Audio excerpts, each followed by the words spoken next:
আজকে আমি কিছু নারীর উদ্দেশ্যে কথা বলবো, যে নারী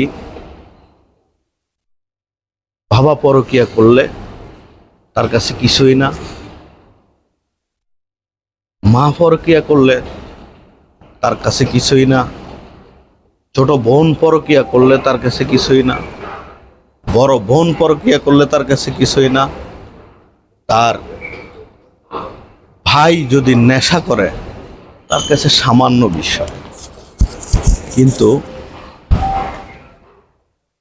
তার স্বামী যদি সামান্যতম একটু অন্যায় করে, কাজের প্রয়োজনে যদি একটু নারীর সাথে কথা বলে বা ওর প্রয়োজনে যদি কোথাও যায়, ওকে হাজারো সন্দেহ করবে, তার নামে মিথ্যা অপবাদ দিবে।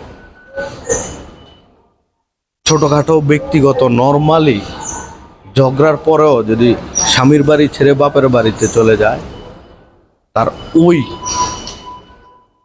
প্রক্রিয়া করা মা বাবা বোন নেশাখোর ভাই তাকে সমর্থন করে, তাদের কথাগুলো ওর কাছে অনেক মিষ্টি লাগে। কিন্তু যার সর্বোচ্চ শেষ করে ওই ওয়াইফকে সুখী রাখার জন্য যে স্বামী কষ্ট করে, তার কথার কোনো মূল্যায়ন থাকে না। কারণ মোটা অঙ্কের কাবিন আছে, সংসার ভাঙতেও তারা দ্বিধাবোধ করে না, একবার চিন্তাও করে না। এই বিষয়গুলা এখন আমাদের সমাজে প্রতিনিয়ত ঘটে যাচ্ছে। এখন বর্তমানে স্বামীরা অনেক অসহায়, এটা হচ্ছে একদম বাস্তব কথা, অনেক অসহায়।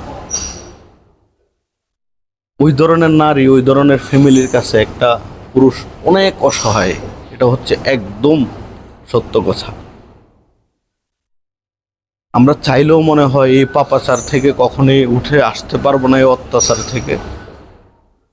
প্রয়োজনে তারা পারে না, তার সর্বোচ্চ স্বর্ণ গয়না যত কিছু আছে ওইগুলো নেওয়ার পরেও কাবিনের জন্য মিথ্যা নারী নির্যাতনের মামলা, শিশু নির্যাতনের মামলা দিয়ে ওরা পার পেয়ে যায়। একটা ভালো ছেলেকে, একটা সৎ ছেলেকে, যার সামান্য অন্যায়কে পাহাড় সমান দেখিয়ে ওরা চলে যায়, ওরা জিতে যায়। আজ এই পর্যন্তই, ধন্যবাদ, আসসালামু আলাইকুম।